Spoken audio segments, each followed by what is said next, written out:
our good friend Dave Thomas's business, Wendy's, has made the decision that in 2025 they will introduce to the fast food market price surging. For those of you who are unfamiliar with that, it'll be similar to when you get an Uber and you order your food and they say, hey, we're busy now, so rates are going up on your Uber. Same thing, they're going to apply that to food. When you pull up to the drive-thru, if they're busy, your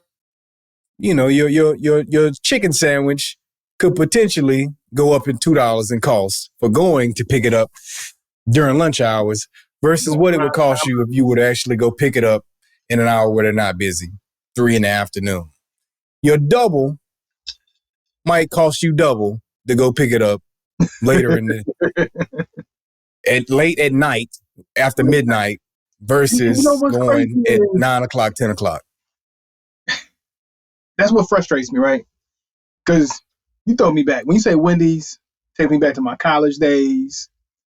We got $5 on us, and we had that budget, and we need to go get full real quick.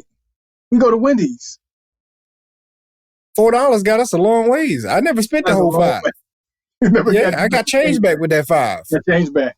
And then, also another hook is eating late. They were one of the first restaurants to stay open late. And one of the first restaurants, if not the first restaurant, from my thought, to offer the value menu, the 99-cent menu. So now you have a restaurant who's leading the charge at the forefront now. And they were at the forefront of convenience and price. They were at the forefront of convenience and price. Hey, we open late. Come get you a square burger and some fries and some nuggets and a Frosty. You good. Yeah. And it all hit. It all hit. Back in them days. They really led the charge on that convenience of being open late and then being able to have that menu where you don't have to break an arm and a leg just to get something to fill you up. Yeah. Now we're in charge on, hey, look, if you come during lunchtime, we'll hit you over the head. You come late at night, we're going to hit you over the head. It's like... That's right.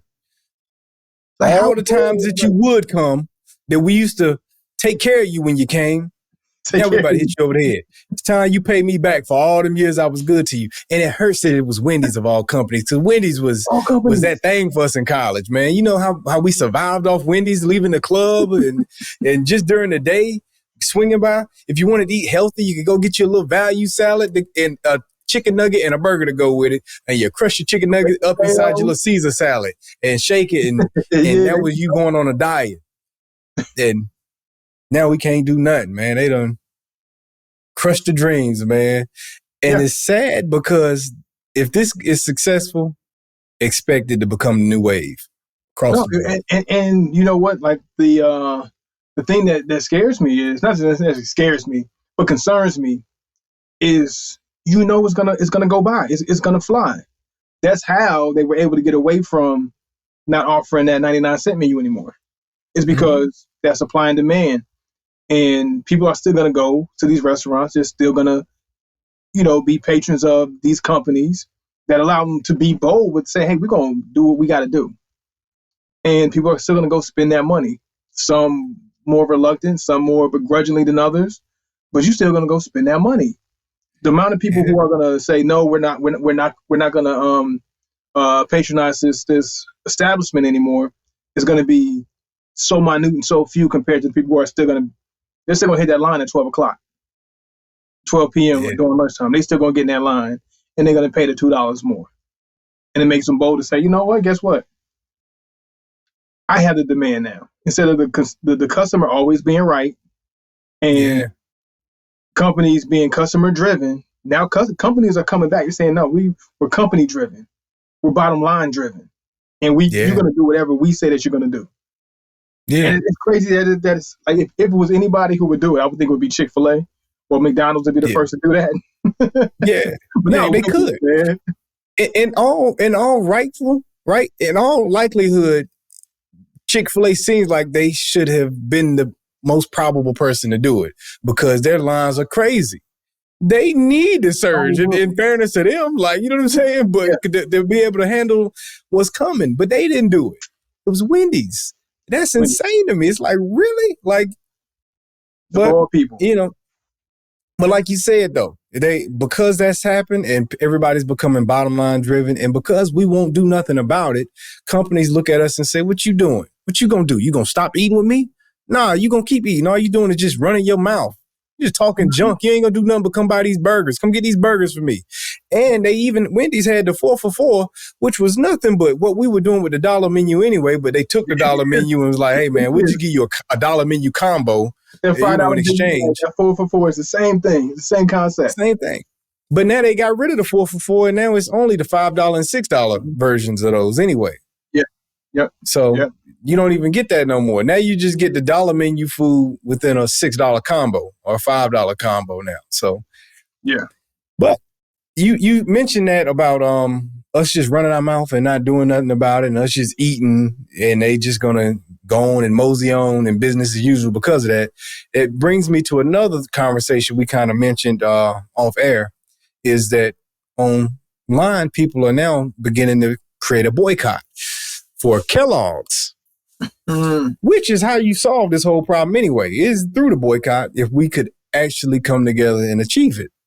But online, they're saying they want to start a boycott of all Kellogg's products as of April 1st and make them fill it for 3 months. And it's all based on the idea that their CEO or one of their, top officials at the company was bragging about how good they're doing. And I think they're up 29% for the quarter, and they're going to raise prices some more, is what they were saying. And he also came out and said, for those of you who can't afford groceries, just eat our breakfast for dinner. And that's how you get by. And that rubbed a lot of people wrong, which has led to the conversation of the boycott. But the boycott is the only way to fix it. You know what I'm saying? Because companies are getting to the point where they're very comfortable with, you ain't going to do nothing. We just going to eat. Because what you going to do? You need us. The audacity. Mm-hmm. I don't get it. And when it comes to, when I'm doing my grocery shopping, and which is why they might still have a point, is I see them cereal prices, like $4 for a box. A small box, not the large one, not the family size, not the value size. You can't go under $4 no more for cereal. Like for some Cinnamon Toast Crunch, some Apple Jacks, a box of cereal, $7. $7 easy, $6 to $7. Yeah, and I know your production costs ain't up. I know y'all still eating, but the profits just keep rising. You know what I'm saying? Like Man, get out of here, man. And now you saying, hey, look, you can't afford groceries. Eat our breakfast for dinner. Just lock in. Just eat a box of cereal, man. If you can't afford you can afford cereal. Pop-Tarts. Who make Pop-Tarts? Is that Kellogg's? Probably, man. They do. I know they do the waffles and the Lego My Eggos and all that stuff too. You know what I'm saying? So Eggos used to be like $1.50. Yeah, they up too. Everything up. It goes almost $4. $4 Eggos. Yeah, they killing it. Now, don't get me wrong, but see, this is the other thing about the cereal. It's a half a bag anyway. So you just give me a bigger box, but it's the same stuff that's in the small box. I never thought about that.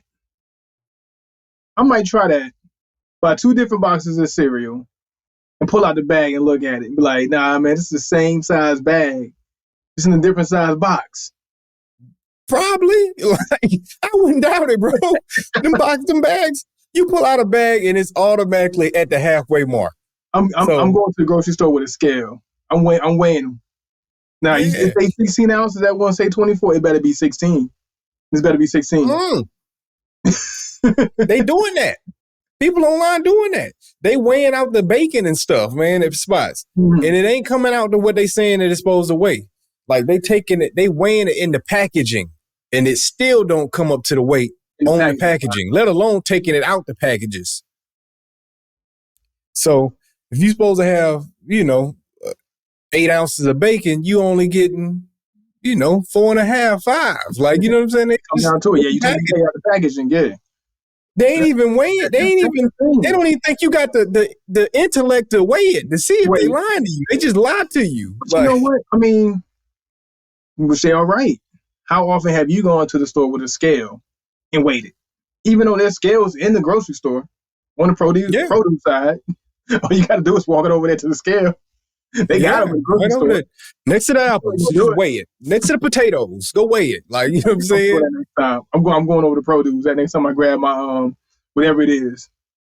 Yeah, they hustling, man. They hustling, and it's cool. Your prices is your prices, and this and that. But it's like at a point you got to take care of your people too. You know what I'm saying? Don't just abuse it.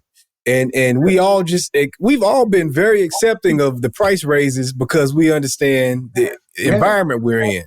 It has to happen. Yeah, we get it. Yes. But it's at the same time, like, you can't just, and this was saying, like, they're getting too bold with this. Like, it's right in front of our faces. And all the people who's held the companies down, like, the only reason why these companies are still around is because we spend our capital. We keep you in business. So in turn, this is what you do. You get bold. You the guy, right? You the guy. So you're the one who bought your own products, right? No, we bought your products. But then now you go and you hit us over the head because you just think about your bottom line. Like, you're taking your company back. It's not about the customer anymore. It's about the company and their bottom line.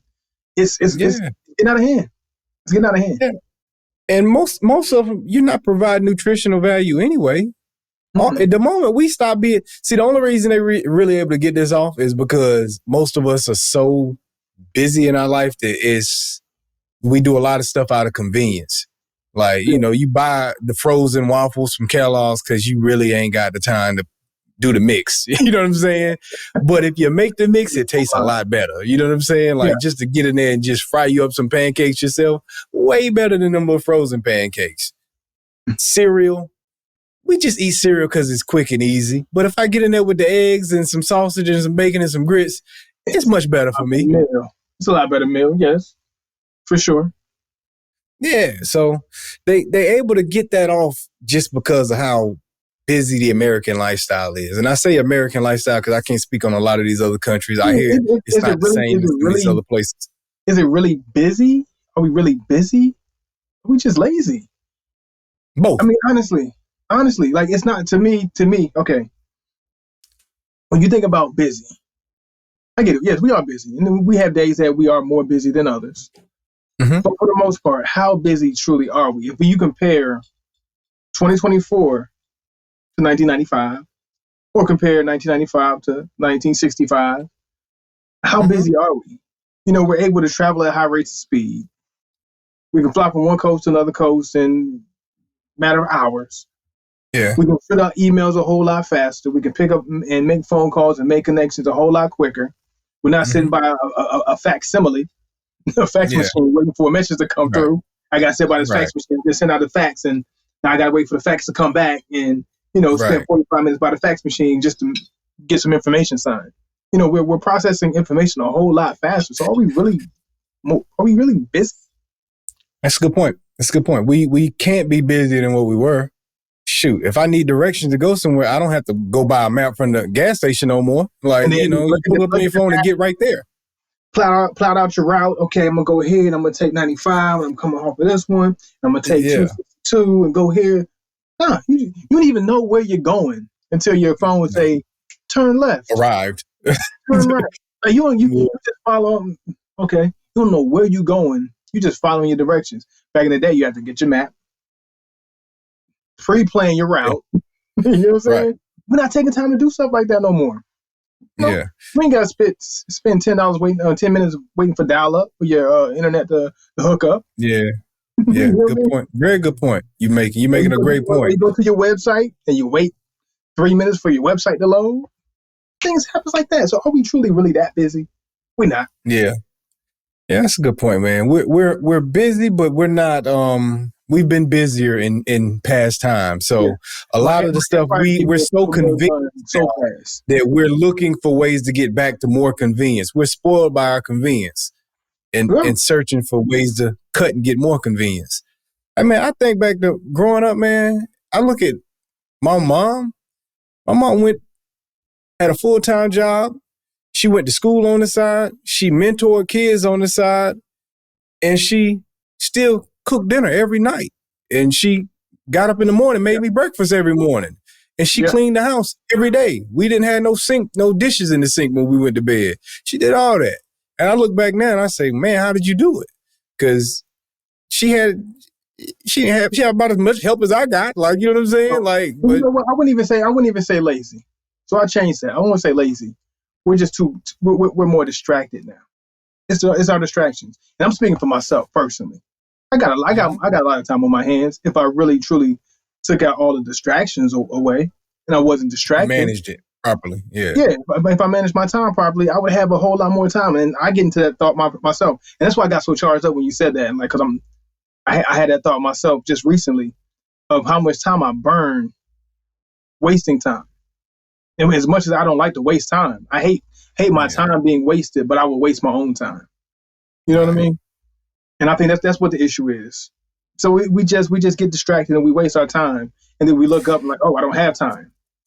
That's a great point, because we have so many pleasures and luxuries all day long that we didn't have in the past.